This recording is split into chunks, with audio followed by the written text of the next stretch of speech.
Mingəçevir şəhər Sağ Sahil qəsəbəsində, Praberikdə, mərasim evinə yaxın ərazidə daş tipli binanın birinci mərtəbəsində gördüyünüz belə bir 2 otaqlı mənzil satışa çıxdı. Otaqların girişləri, hamam, tualet hamısı ayrı-ayrılıqdadır. 2 otaq 3-ə artırmadır.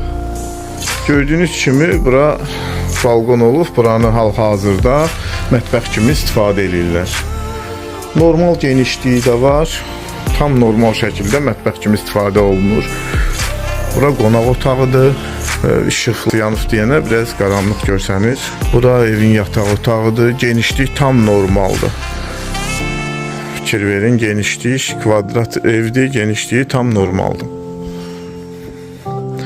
Orta təmirlidir, səliqəlidir, bərbad vəziyyətdə deyil, rahat yaşamaq olar. Bura hamamıdır.